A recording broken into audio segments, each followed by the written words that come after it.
Tragedy is that intelligence doesn't protect you from it. It might actually make it worse, because a smart woman doesn't lose herself chaotically, dramatically, in a way that's visible from the outside.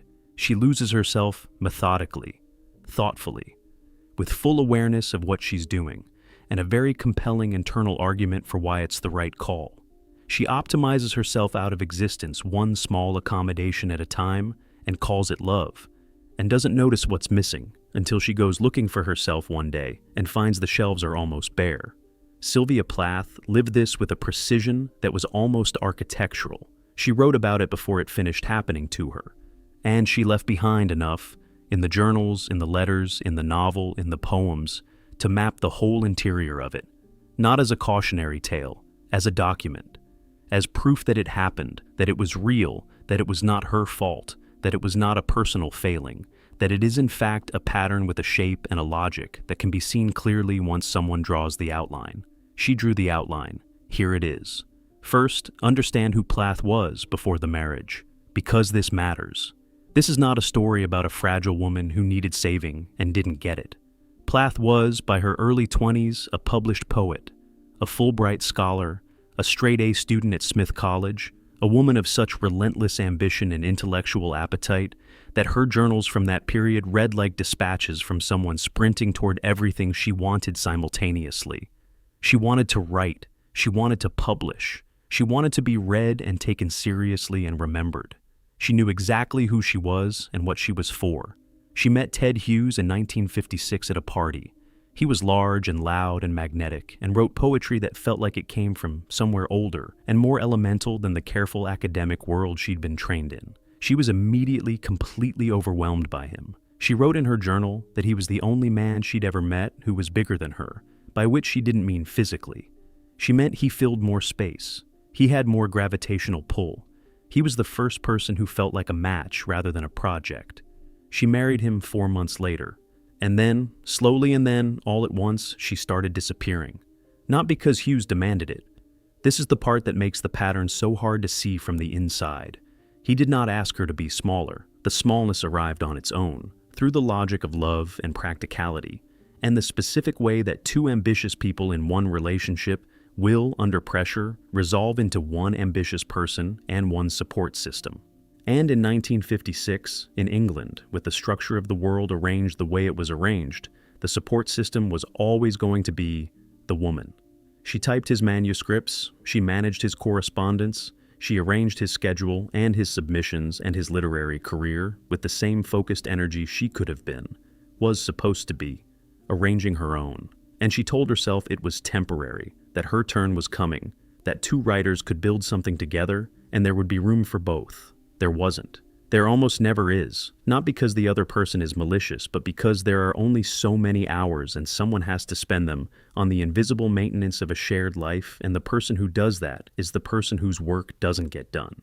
Plath published her first collection, The Colossus, in 1960. Ted Hughes was already famous. She was working around his schedule, his needs, his creative priorities. She was writing in the early mornings before he woke up. Stolen hours, hours that had to be justified, hours that existed only in the margins of the life she was building for someone else. The Bell Jar is the fiction version of what this does to a person, and Esther Greenwood is Plath before she fully understood what was happening to her. Esther stands in front of that fig tree. Every life she could live branching out in front of her, each one extraordinary, each one real. And she cannot choose because choosing one means losing all the others, and the inability to lose anything means she ends up with nothing. She sits beneath the tree and the figs rot. But here's the layer that gets missed in the standard reading. Esther isn't paralyzed because she's weak. She's paralyzed because she has absorbed the message from Buddy, Willard from the world, from the constant ambient pressure of being a woman in a world that rewards women for being accommodating, that her ambitions are slightly too much. Slightly embarrassing, something she'll grow out of, something she should want less ferociously. And she's smart enough to have half believed it and self-aware enough to be furious at herself for believing it, and exhausted enough from the fury that she cannot move. The disappearing doesn't happen in one moment. It happens in the accumulation of all the moments she chose to want less loudly, to make room, to be easier, to be the version of herself that required less explanation. The modern translation of this is sitting in someone's body right now while they read it and feel it land. It's the woman who was a whole person before the relationship, and 3 years in is describing herself primarily in relation to him. It's the one who used to have projects, ambitions, a creative life, opinions that felt like her own, and who now finds that her preferences have somehow migrated to match his. Her schedule has reorganized around his needs. Her sense of whether a day was good or bad runs almost entirely through his mood. She didn't decide to do this. She optimized. She is smart, and she applied her intelligence to making the relationship work, and making the relationship work required making herself smaller in increments so small they were invisible until they weren't. And now she says, "I don't recognize myself anymore," and she means it literally. The self that would be recognized has not been given room to exist for long enough that she's genuinely not sure where it went.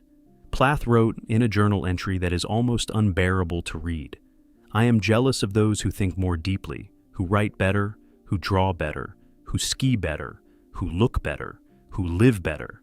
She was one of the most talented writers of her generation writing that sentence.